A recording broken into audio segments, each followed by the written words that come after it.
Bienvenue à Ensemble en famille, un balado proposé par la Maison des familles de Granby Région. Je suis Olivier Chagnon et tout au long des épisodes, je vais être accompagné de Claudine Leroux, la directrice générale de la Maison des familles. C'est un balado qui s'adresse à toutes les familles et qui vous offre une belle occasion de découvrir les réalités et les défis qui façonnent le quotidien des parents et des enfants d'aujourd'hui. À travers des témoignages, des conseils d'experts, on va espérer adoucir votre parcours familial, peu importe la composition de votre foyer. Désirer fonder une famille, c'est déjà se placer dans une situation de vulnérabilité. Dans cet épisode avec Claudine, on va aborder un sujet essentiel, l'équilibre familial. Il faut que cet équilibre-là me satisfasse et satisfasse ma famille aussi et que j'ai pas l'impression que je suis en manque tout le temps. Donc, notre travail, c'est d'amener à la réflexion et ce déséquilibre-là va provoquer le changement.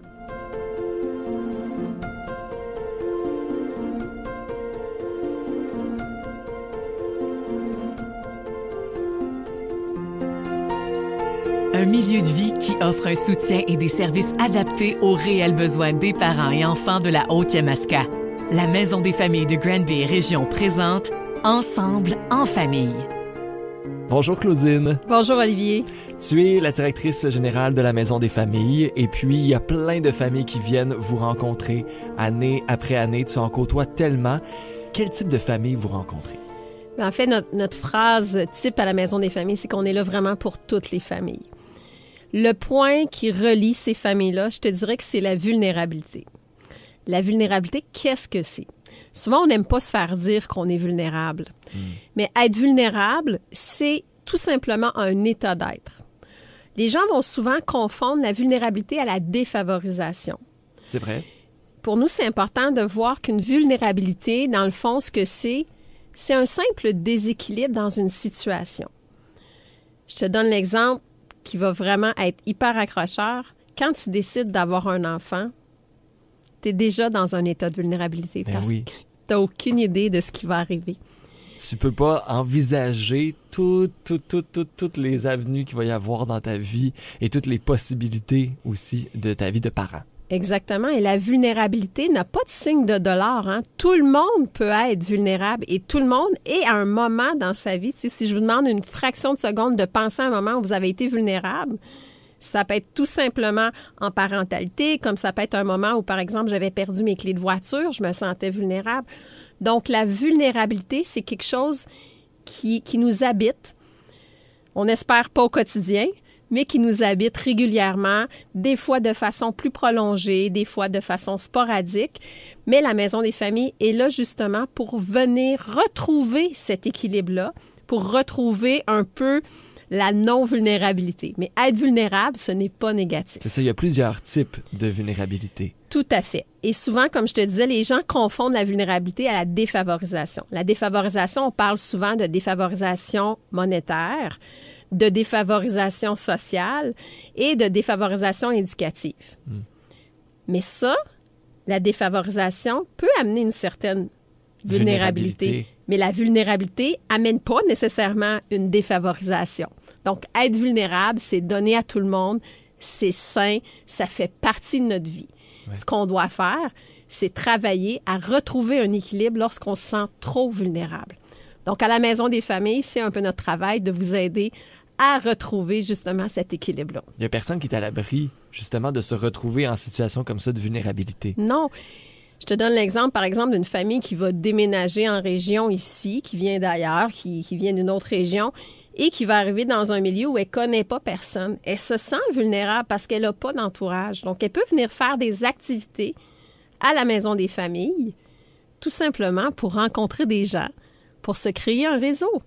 Et lorsque son réseau sera installé, elle va moins se sentir vulnérable.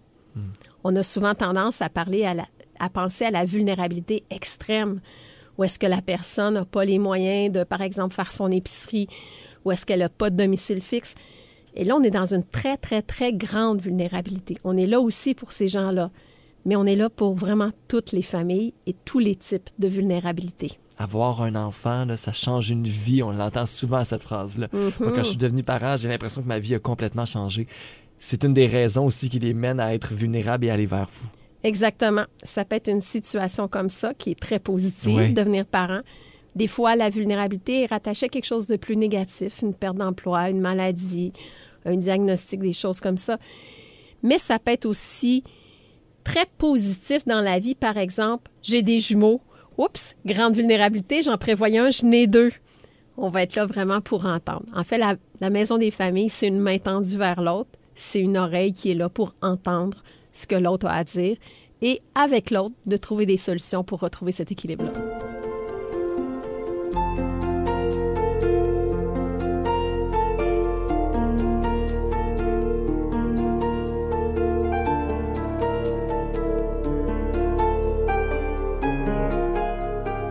N'importe quel humain aime dire qu'il se sent équilibré. C'est un mot qu'on entend souvent, qui est même un peu galvaudé. Mm-hmm. Cet équilibre-là, on le veut, mais des fois, le déséquilibre est nécessaire. Oui, parce que le déséquilibre va être souvent un vecteur de changement. Moi, je dis souvent à la blague à mes intervenants, lâchez vos pantoufles, mettez des talons hauts, être en déséquilibre, ça peut être aussi agréable. Ce que je veux dire, c'est que des fois, d'aller dans un endroit, chez nous, on a tendance à dire qu'on ne sort pas de notre zone de confort, mais bien qu'on l'élargit, notre zone de confort. Oui. Et ce qu'on veut, des fois, dans le déséquilibre, c'est amener la personne à réfléchir vers où elle veut aller et éviter de rester dans cette espèce d'engrenage-là, des fois, qui va te prolonger ta vulnérabilité, ton déséquilibre. Donc, le déséquilibre, des fois, on dit qu'il faut toucher le fond pour réussir à faire quelque chose, pour remonter. Aussi. Mais avant de toucher le fond, des fois, c'est le fun de juste de dire « Oups, mon déséquilibre m'amène à vouloir changer des choses et à retrouver un rythme plus équilibré. » En effet, c'est très galvaudé comme terme parce que mon équilibre n'est pas nécessairement ton équilibre. Exact. Si mon équilibre me convient à moi et convient à ma famille et à ma situation, c'est un bon équilibre. Si moi, par exemple, j'investis tant de pourcentage de temps dans mon travail, tant de pourcentage de temps dans ma famille, tant de pourcentage de temps dans mes loisirs, bien, c'est pas nécessairement un tiers, un tiers, un tiers. Il faut que cet équilibre-là me satisfasse et satisfasse ma famille aussi et que j'ai pas l'impression que je suis en manque tout le temps. Donc, notre travail, c'est d'amener à la réflexion et ce déséquilibre-là va provoquer le changement. Ouais. Il n'est pas toujours facile à vivre, il peut être douloureux. Mais quand tu te sens accompagné et épaulé dans ce déséquilibre-là, tu peux le transformer en quelque chose de positif, puis justement en ressortir grandi, mais en ressortir plus solide. Oui, il faut le comprendre aussi, ce déséquilibre-là qu'on vit. Quand on est dans un déséquilibre, il faut voir qu'est-ce qui a créé ce déséquilibre-là, puis après ça, voir où est-ce que je me situe pour réussir, j'imagine, à retrouver un certain équilibre. Oui, puis souvent, les gens vont se fier à un équilibre standardisé. Ben oui. Tu disais tantôt un tiers, un tiers, un tiers. Exactement. Mais c'est pas la réalité. C'est pas la réalité, c'est pas le besoin de chacun. L'équilibre ne se calcule pas, un peu comme, par exemple, la vulnérabilité ne va pas se calculer. Mm-hmm. Ta vulnérabilité n'est pas nécessairement la mienne. La tienne n'est pas pire que la mienne, parce que chaque personne qui vit une vulnérabilité la ressent en elle. Donc, ce qu'elle va avoir comme outil, ce qu'elle va avoir comme entourage, ce qu'elle va avoir comme vécu, va venir un peu biaiser sa vulnérabilité. Il faut éviter aussi les comparaisons. On ne peut pas comparer la vulnérabilité de chacun. Perdre l'emploi pour une personne versus perdre l'emploi pour une autre personne, ils vont le vivre différemment parce qu'elles ont des familles différentes, parce qu'elles ont des vécus différents. Donc, à ce moment-là, on ne compare pas ni la vulnérabilité ni l'équilibre.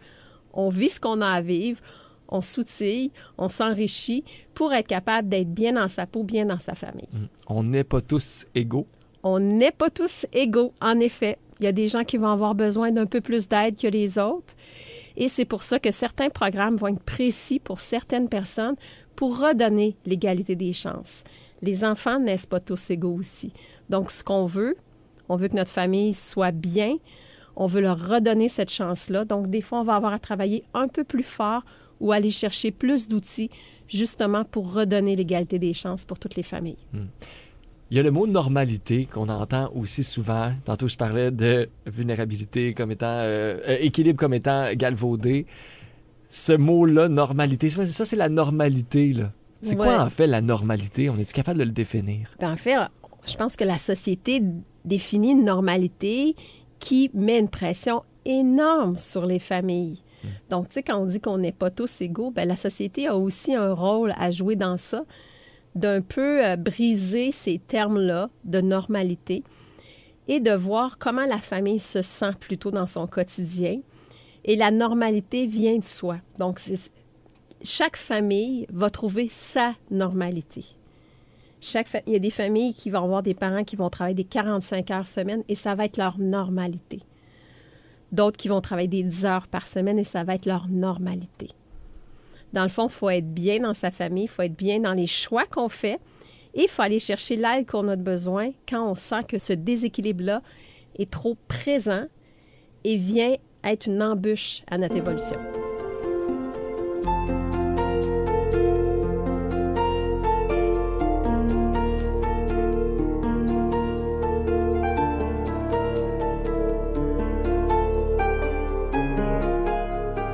Est-ce que c'est bon signe quand votre maison des familles est pleine? Des fois, on peut se poser la question. Oui, parce qu'on est un organisme qui vient en aide aux gens. Donc, on se dit que si la maison est pleine, c'est parce que le monde va mal. Mais non, hein? Moi, j'ai tendance à dire le contraire. Le mal-être des gens, le déséquilibre, la vulnérabilité des gens n'est pas moins présente parce que la maison est vide ou la maison est pleine. Moi, ce qui me rassure toujours de voir une maison pleine, c'est le désir des gens d'aller mieux. Mm-hmm. Donc, moi, quand je vois la maison pleine, ça veut dire que les gens nous connaissent. Ça veut dire que les gens ont le courage de venir chercher de l'aide. Et j'utilise le mot courage parce que de demander de l'aide et de se dire qu'on est vulnérable, hein, de se l'admettre, c'est pas toujours facile. Mais non. Et aller demander de l'aide, c'est courageux parce qu'on veut aller mieux. Et ça va nous demander un engagement. Fait que quand la maison est pleine, moi, je suis heureuse. C'est bon signe en quelque sorte. Mais c'est vrai que on pourrait se dire que d'un côté, notre société a des besoins très criants, mais d'un autre côté, ça prouve qu'ils tendent la main vers vous et que de votre côté aussi, vous leur tendez la main. Justement, dans cette famille-là, que vous avez cette maison-là, vous agissez de différentes façons avec eux.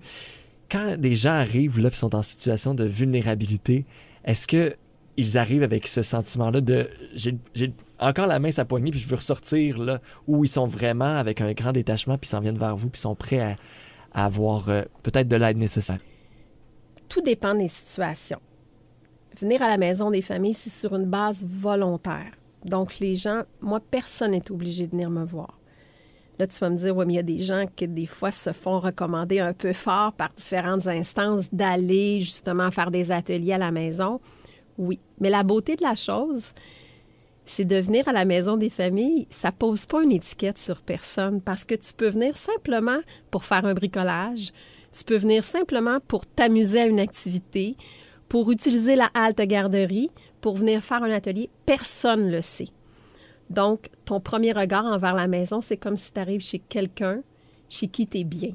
Mm. Et la façon dont la maison est faite, quand tu entres, c'est vraiment comme quand tu entres chez une amie. On a la cuisine, le salon, et c'est cette atmosphère-là, notre approche de proximité, notre milieu de vie, qui va nous permettre justement de mettre les gens à l'aise, de mettre les gens dans un sentiment de confiance où ils peuvent seulement être ce qu'ils sont. Il n'y a pas de prérequis, il n'y a pas de demande spéciale. On est vraiment là pour les écouter, pour les entendre et pour les accompagner dans ce qu'ils vivent. Cette approche informelle-là nous permet souvent d'aller chercher les familles qui sont plus réfractaires au système et de les aider à avoir un premier pas vers quelque chose de mieux, quelque chose de plus agréable pour eux et de travailler non pas pour eux, mais avec eux. Parce qu'on va aller à leur vitesse. Je demande souvent à mes intervenantes, à quel besoin tu réponds? Au tien ou à celui de la famille? Parce qu'on n'ira pas à la vitesse de l'intervenante. On va aller à la vitesse que la famille est prête à aller et est capable d'aller. Et chaque petit pas qu'ils vont faire va être un pas vers un mieux-être. Notre travail à nous, c'est de les accompagner sur cette route-là. Parce qu'il y en a qui peuvent se sentir jugés de cette vulnérabilité qu'ils ont. Oui, tout à fait. De sentir que là, on se fait regarder pour ça. Mm-hmm. Et comme je te disais, la beauté de la chose, c'est quand tu entres à la maison des familles, ça peut être simplement pour venir prendre un bon café avec quelqu'un. Moi, j'ai des fois, tu sais, quand on voit là, les annonces de la Maison des familles, les activités, des fois, on se pose la question, c'est-tu pour moi, ça? En fait, ce que je comprends, c'est, encore une fois, pour toutes les familles. C'est pour toutes tout les le monde. familles. T'as pas besoin non plus d'être dans une situation de vulnérabilité pour aller à la Maison des familles, puis aller en apprendre plus sur juste soi-même, de ce que je comprends en tant que parent. Exactement, juste avoir du plaisir. Ouais. On a une activité, puis ça fait souvent rire les gens, on a une activité de cuisine où est-ce que les familles viennent cuisiner ensemble, les enfants, les parents ensemble, c'est un parent-enfant. Ce n'est pas pour se faire la nourriture, c'est vraiment pour vivre un moment de plaisir partagé. Et je disais toujours aux familles, bien, profitez-en, ici, vous pouvez la salir, la cuisine, vous n'avez pas à la ramasser après. Ah ben là, si on n'a pas besoin de la ramasser, ça me tente encore plus. Fait que tu vois que la Maison des familles est vraiment là pour toutes les familles, pour différentes occasions, mais on est là aussi pour répondre à ce sentiment-là de vulnérabilité. On le sent que c'est ouvert pour tous. Merci beaucoup, Claudine. Plaisir. Dans le prochain épisode, on explorera le thème de la famille sous pression avec Claudine Leroux, la directrice générale de la Maison des familles. À la Maison des familles de Granby et Région, nous accompagnons les familles afin de maintenir l'harmonie et l'équilibre familial. Une main tendue et ce pour toutes les familles. Vous désirez connaître l'ensemble de nos services? Passez nous voir à nos adresses de Granby et Waterloo ou visitez le mfgr.org. Ensemble en famille, une production M105.